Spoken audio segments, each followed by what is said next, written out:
पीताम्बरमदाराङ्गं वनमालाविभूषितं सुन्दरं पुण्डरीकाक्षं सर्वलोकैकनायकं क्षीरोदे मण्डले भानुर्वैकुण्ठे गारुडे पुनः मधुरायां पुरीगोष्ठ्याम् अष्टाङ्गं विष्णुमन्दिरं कृतमालातटे रम्ये कदलीषण्डमण्डिते विमाने विश्वकर्मये सदा सन्निधो हरिं சேப்பதியாய் அவாப்த துளசி காமராய் எங்கும் நீக்கமர நிறைந்திருக்கும் எம்பெருமான் ஸ்ரீமன் நாராயணன் பரம், வியூகம், விபவம், அர்ச்சை, அந்தர்வியாபி என்று சொல்லக்கூடிய 5 நிலைகளிலே எழுந்தருளி லோக உஜ்ஜீவனம் செய்வதற்காக இங்கு எழுந்தருளி அல்பாவித்துக் கொண்டிருக்கிறார். அதிலே கலியுகத்திலே அர்ச்சாவதார மூர்த்தியாக ஏனைய திசங்களிலே எழுந்தருளி எம்பெருமான் ஸ்ரீமன் நாராயணன் அருள்பாலித்துக் கொண்டு வருகிறான். சங்கம் வளர்த்த மதுரை மாநகரிலே ஸ்ரீ கூடழகப் பெருமாளாக அஷ்டாங்க விமானம் என்று சொல்லக்கூடிய அற்புத விமானத்தின் அடியிலே எழுந்தருளி சேவை சாதித்துக் கொண்டு வருகிறான்.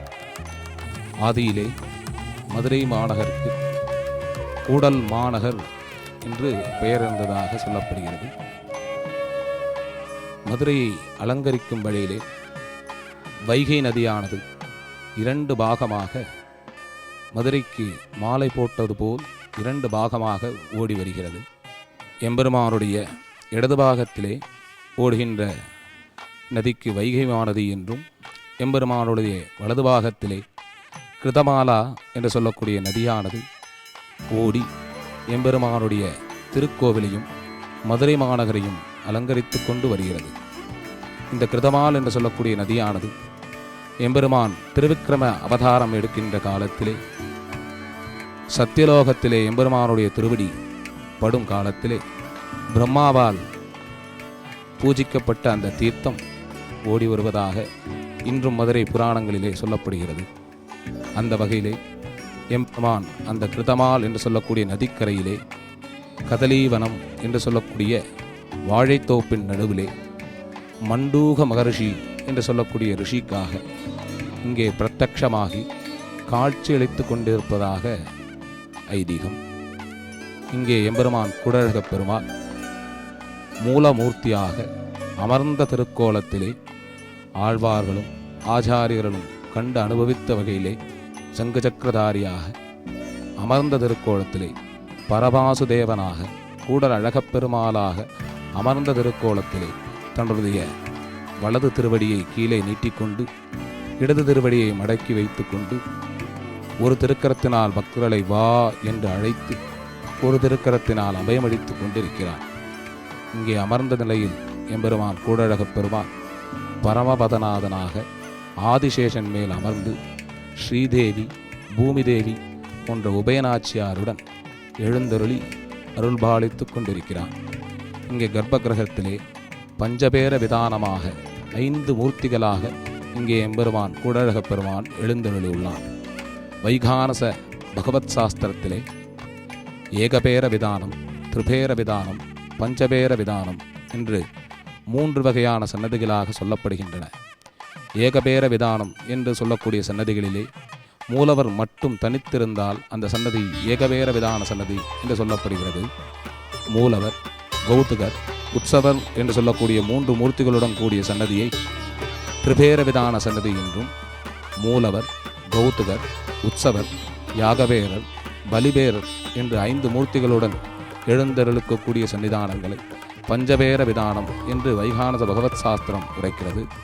அந்த வகையிலே இங்கே கூடழகப் பெருமான் கர்ப்ப கிரகத்திலே பஞ்சபேர விதானமாக 5 மூர்த்திகளாக எழுந்தருளி அருள்பாலித்துக் கொண்டிருக்கிறார்.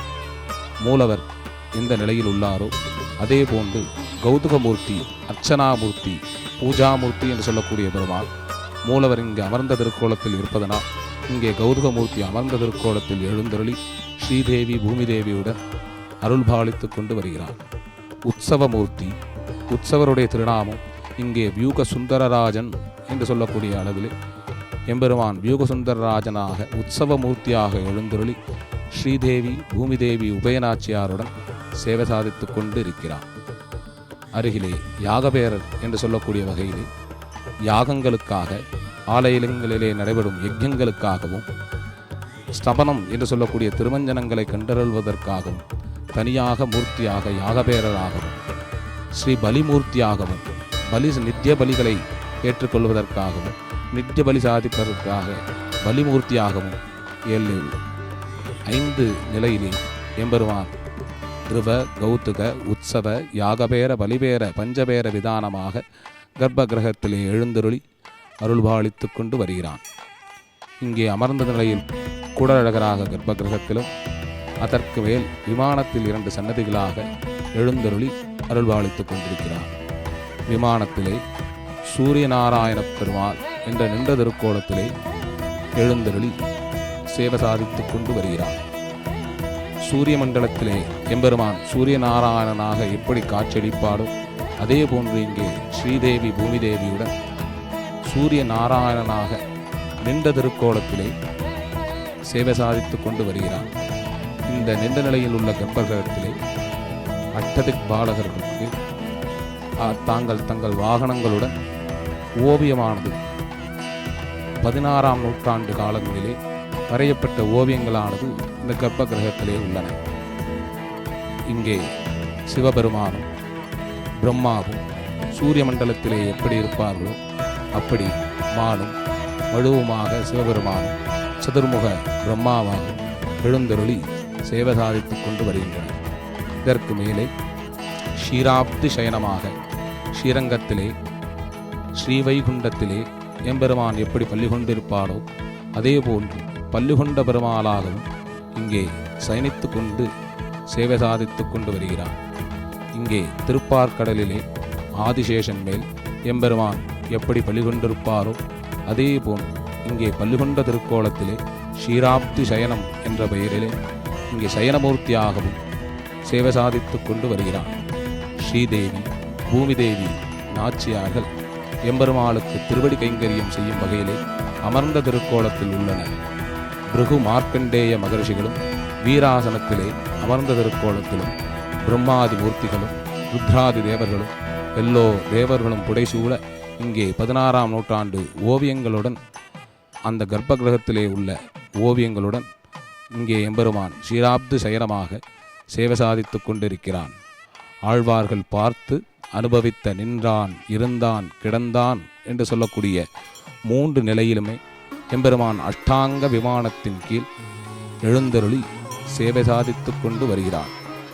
இந்த அஷ்டாங்க விமானம் என்பது ஓம் நமோ நாராயணாய என்று சொல்லக்கூடிய அஷ்டமகா சித்திகளை உள்ளடக்கிய எம்பெருமானின் அஷ்டாட்சர மந்திரத்தினாலே அமைக்கப்பட்ட விமானம் அஷ்டாங்க விமானம். இந்த விமானம் தேவலோக சிற்பியான விஸ்வகர்மாவால் அமைக்கப்பட்ட விமானம் என்று சாஸ்திரங்களிலே சொல்லப்படுகின்றது. புராணங்களிலே எடுத்துக்காட்டுகள் பல காணப்படுகின்றன. தேவலோக சிற்பி விஸ்வகர்மாவால் அமைக்கப்பட்டது என்பதனால் இது ஒரு தேவ பிரதிஷ்டை சன்னதி. பிரதிஷ்டைகளிலே தேவ பிரதிஷ்டை, ரிஷி பிரதிஷ்டை, மானுஷீக பிரதிஷ்டை என்று 3 வகையான பிரதிஷ்டைகள் சொல்லப்படுகின்றன. இது தேவலோக சிற்பி விஸ்வகர்மாவால் அமைக்கப்பட்டது என்பதால் இது தேவ பிரதிஷ்டை சன்னதி. தேவ பிரதிஷ்டை சன்னிதானத்திற்கு ஒரு முறை நாம் சென்று வந்தோமேயானால் நாம் செய்த பாவங்கள் எல்லாம் போக்கப்படுகின்றன என்று சொல்லுகின்ற சாஸ்திரம். அந்த வகையிலே நாம் செய்த பாவங்களை எல்லாம் போக்கவல்ல சன்னிதானம் எம்பெருமான் கூடழகப் பெருமாளுடைய சன்னிதானம். இந்த கூடழகப் பெருமாளுடைய சன்னிதானத்திலே திருமங்கையாழ்வார் கூடழகரை கண்டு தரிசித்து நாகப்பட்டினம் சென்று அங்கே எழுந்தருளிருக்கக்கூடிய எம்பெருமானை தரிசிக்கும் பொழுது ஒப்பனையாக மதுரை மாநகரில் உள்ள கூடலர்கள் போர் இருக்கின்றாய் என்று சொல்லி கோழியும் குடலும் கோவில் கொண்ட கோவலரை ஒப்பர் என்று ஒப்பனையாக பாடியுள்ளார். ஒரு பொருளுக்கு உவமையாக ஒன்றை சொல்ல வேண்டும் என்றால் அது உன்னதமான பொருளாக இருக்க வேண்டும் என்கிறது இலக்கண சாஸ்திரம். அந்த வகையிலே அதியுன்னதமான கூடழகப் பெருமாளை கோழியும் கூடலும் கோவில் கொண்ட கோவலரை ஒப்பர் என்று திருமங்கையாழ்வார் மங்களாசாசனம் செய்கிறார். அந்த அளவிற்கு திருமங்கையாழ்வார் மனதிலே பதிந்த பெருமாளாக திரு கூடரகப் பெருமான் அமர்ந்துள்ளார். திருவங்கையாழ்வாரால் மங்களாசாசனம் பண்ணப்பட்ட இந்த பெருமாளுக்கு மற்றொரு மகோப்பேறு என்னவென்றால், இந்த சன்னிதானத்திலே திருப்பல்லாண்டு என்று சொல்லக்கூடிய ஒரு உன்னத பிரபந்தமானது தொடக்கம் பெற்ற திவ்ய தேசமாக இது விளங்குகிறது. வல்லவதேவ பாண்டியன் என்று சொல்லக்கூடிய பாண்டியனுக்கு பரம்பொருள் மேக சந்தேகம் ஏற்பட பெருமான் விஷ்ணு சித்தன் என்று சொல்லக்கூடிய பெரியாழ்வாருடைய கனவில் சென்று எம்மை போய் பரம் சொல்க என்று சொல்ல, பெரியாழ்வார் மதுரை என்பதிக்கு வந்து வேண்டிய வேதங்களை எல்லாம் சொல்லி பொற்கிழியை வளைத்து பரம்பொருள் ஸ்ரீமன் நாராயணனே என்று நிர்ணயித்த பிற்பாடு பெருமாள் ஸ்ரீதேவி பூமிதேவி சமேதராக கிருடாரூடனாக ஆகாச மார்க்கத்திலே சேவை சாதிக்க, கலியுகத்திலே இந்த பூலோகத்திலே இத்தனை அழகு பொருந்திய எம்பெருமான் சேவை சாதிப்பதைக் கண்டு அங்குள்ள பக்தகோடிகள் அனைவரும் எம்பெருமானுக்கு கண்ணெச்சில் பட்டுவிடுமே என்பதற்காக பெரியாழ்வார் யானையோடு மணியெடுத்து பல்லாண்டு பல்லாண்டு பல்லாயிரத்தாண்டு பல கோடி நூறாயிரம் மல்லாண்ட தின்தோள் மணிவண்ணா உன் சேவடி செவ்விதிருக்காப்பு என்று எம்பெருமானுடைய அழகுக்கு திருக்காப்பு பல்லாண்டு பாடிய திவ்யதேசம் இந்த திவ்யதேசமே. இந்த சன்னிதானம் ஏறத்தாழ கிமு 500ஆம் நூற்றாண்டிலிருந்து இங்கே எம்பெருமான் எழுந்தருளி சேவைதாதித்துக் கொண்டிருப்பதற்காக ஆதாரங்கள் தொல்காப்பியம், சிலப்பதிகாரம் போன்ற நூல்களிலேயே சொல்லப்படுகின்றன. இருந்தையூர் அமர்ந்த செல்வா என்று சொல்லக்கூடிய தொல்காப்பியத்துடைய வரிகளிலிருந்து தொல்காப்பியம் பதவுரை அறித்த ஆசிரியர்கள் காலத்திலேயே இந்த கூடரகப் பெருமான் இங்கே எழுந்து அருள்பாலித்துக் கொண்டிருக்கிறார் என்ற செய்தி நாம் எல்லோரும் அறிய முடிகிறது. ஆண்டாள் சன்னதி தனியாக அமையப்பட்டிருக்கிறது. ஆண்டாளிற்கு ஆடி மாதத்தில் 10 நாள் உற்சவம் நடைபெற்று வருகிறது. 10 நாள் ஆடிப்பூரத்தன்னைக்கு பெருமாள் ஆண்டாள் சேர்த்தியாக பூம்பல்லாக்கில் புறப்பாடு நடைபெறும். ஆண்டாள் சன்னதியை தரிசித்துவிட்டு வரும்பொழுது நவக்கிரக சன்னதி இங்கே அமையப்பட்டிருக்கிறது. பொதுவாக வைஷ்ணவ சம்பிரதாயப்படி நவக்கிரக சன்னதிகள் எங்கும் இருப்பதில்லை. இங்கே ஆதி காலத்திலேயே பெருமாள் பிரதிஷ்டை பண்ணக்கூடிய அதே காலத்திலேயே நவக்கிரக பிரதிஷ்டை இங்கே பண்ணப்பட்டிருக்கிறது. அவளுக்கு சொல்லக்கூடிய அந்த பிரமாணப்படி நவக்கிரக பிரதிஷ்டை இங்கே அமையப்பட்டிருக்கிறது. நவக்கிரகங்களுக்கு திருமண் சாத்தி வைஷ்ணவ முறைப்படி துளசியை கொண்டு அர்ச்சனை நடைபெறுகிறது. அதனால் இங்கே விசேஷமாக நவக்கிரக பிரதிஷ்டை பண்ணப்பட்டிருக்கிறது. நவக்கிரக தோஷங்களுக்கு இந்த சன்னதி வந்து பிரார்த்தனை செய்து கொண்டால் அது விலகும் என்ற ஒரு நம்பிக்கை உண்டு. இது மாதிரி இங்கே உள்ள கல்யாணங்கள், விவாக காரியங்களுக்காகவும் குழந்தை பேருக்காகவும் இங்கே உள்ள காரியங்கள் பிரார்த்தனை செய்து கொண்ட காரியங்கள் விரைவாகவே நடைபெறும் என்ற அதீதமான பெருமாளுடைய நம்பிக்கை உண்டு. தொல்காப்பியம், சிலப்பதிகாரம் போன்ற நூல்களின் சிறப்பு பெற்ற இந்த திவ்யதேசத்திலே வைகானச பகவத் சாஸ்திரத்திலே சொல்லியிருக்கக்கூடிய வகையிலே நித்யோத்சவம், பக்ஷோத்சவம், மாசோத்சவம், சம்பத்சரோத்சவம் என்று சொல்லக்கூடிய வகையிலே நித்திய உற்சவங்களும், மாதந்தோறும் நடைபெறக்கூடிய பருவ உற்சவங்களும், வருஷந்தோறும் நடைபெறக்கூடிய உற்சவங்களும் எம்பெருமானுக்கு சிறப்பாக நடைபெற்று கொண்டு வருகிறது. அந்த வகையிலே எம்பெருமானுக்கு சித்திரை மாதம் வசந்தோத்சவம் என்று சொல்லக்கூடிய வைபவமும், வைகாசி மாதம் விசேஷமாக எம்பெருமானுக்கு பிரம்மோத்சவம் என்று சொல்லக்கூடிய வைபவமானது நடைபெறுகிறது. எம்பெருமான் அவதரித்த இந்த வைகாசி அனுஷம் என்று சொல்லக்கூடிய இந்த திருநட்சத்திரத்திலே எம்பெருமானுக்கு திருத்தேரோட்டம் நடைபெறுகின்றது. இதுபோன்று வைகானச பகவத் சாஸ்திரத்திலே சொல்லியிருக்கக்கூடிய அத்தனை உற்சவங்களும் நித்யோத்சவம், பக்ஷோத்சவம், மாசோத்சவம், சம்பத்சரோத்சவம், அயனோத்சவம், காமியோத்சவம், தவனோத்சவம், டோலோத்சவம், பல்லோத்சவம், பவித்ரோத்சவம், சயனோத்சவம், அத்தியானோத்சவம் போன்ற உற்சவங்கள் அனைத்தும் அந்தந்த மாதங்களிலே பகவத் சாஸ்திர வைகானச பகவத் சாஸ்திரத்திலே சொல்லியிருக்கக்கூடிய மாதங்களிலே நடைபெற்று வருகின்றது. இங்கே எம்பெருமானுக்கு வைகாசி மாதம் நடைபெறும் பிரம்மோற்சவமும், மார்கழி ராப்பத்து உற்சவத்திலே நடைபெறக்கூடிய அத்தியான உற்சவத்திலே ராப்பத்து ஆரம்ப நாளிலே நடைபெறக்கூடிய வைகுண்ட ஏகாதசி என்று ஸ்ரீ வைஷ்ணவர்களால் கொண்டாடப்படும் மகோத்சவங்களும் வெகு சிறப்பாக இங்கே நடைபெற்று வருகின்றன. வைகுண்ட ஏகாதசி அன்று எம்பெருமான் உற்சவமூர்த்திக்கு ஊஞ்சல் மண்டபத்திலே சயனமானது செய்யப்பட்டு ஆதிசேஷன் மேல் எம்பெருமான் சயன கோலத்திலே சேவை சாதிக்கின்றார்.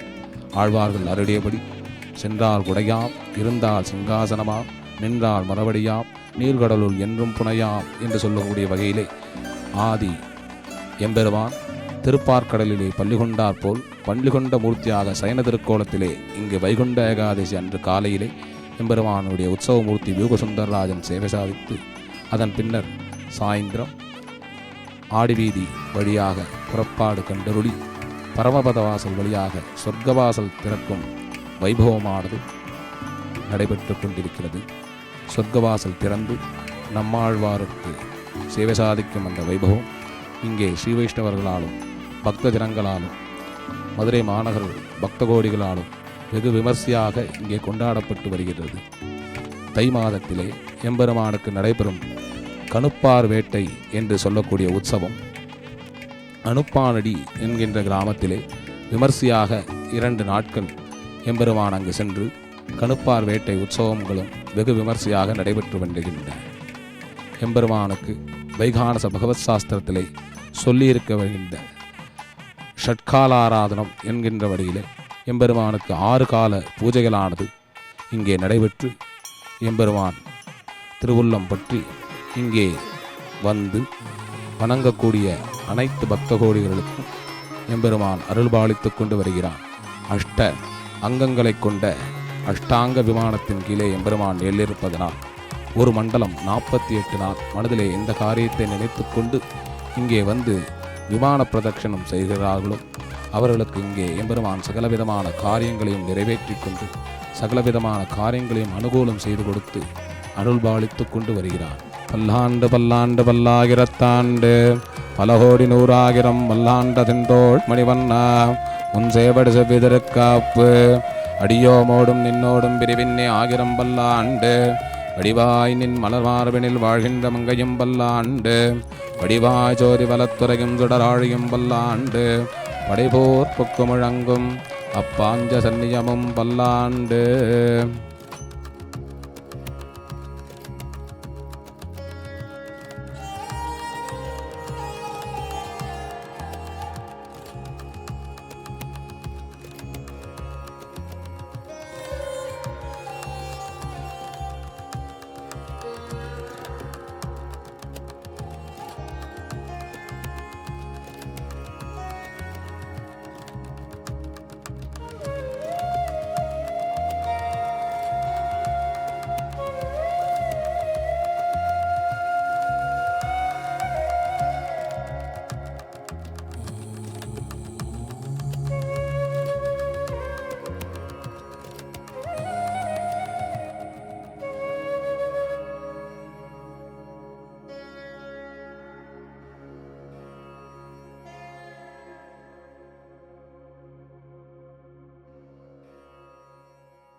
தன்முகத்து சுட்டி தூங்க தூங்க தவழ்ந்து போய் நாம் இப்பொழுது பார்த்து கொண்டிருப்பது அஷ்டாங்க விமானம்.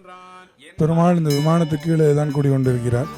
இந்த விமான அமைப்புப்படி 96 வகை விமானங்களிலே அஷ்டாங்க விமானம் என்பது முதன்மையாக சொல்லப்படுற விமானம்.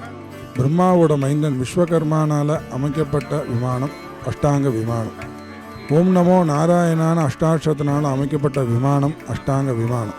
இந்த விமான அமைப்புப்படி கீழே அமர்ந்த திருக்கோலத்தில் கூடலழகராக பெருமாள் வீற்றிருக்கிறார். மேலே அஷ்டாங்க விமானத்தில் நின்ற கோலத்தில் சூரிய நாராயணாவும் அதற்கு மேலே ஷீராப்தி சேனரா சயன திருக்கோலத்திலையும் பெருமாள் எழுதியிருக்கிறார். 8 பிராகாரங்களை கொண்டது அஷ்டாங்க விமானம்.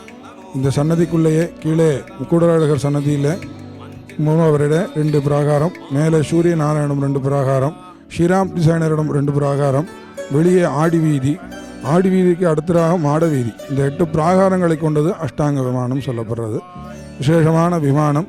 108 திவதேசங்களிலே திருக்கோஷ்டியூர் சௌமியநாராயண பெருமாள் சன்னதியில் உள்ள அஷ்டாங்க விமானம் ஒன்று, மதுரை கூடலழகர் சன்னதியில் அஷ்டாங்கம். இந்த 2 ஊர்களிலே திவதேசங்களில் இந்த 2 ஊர்களில் தான் அஷ்டாங்க விமானம் அமையப்பட்டிருக்கிறது.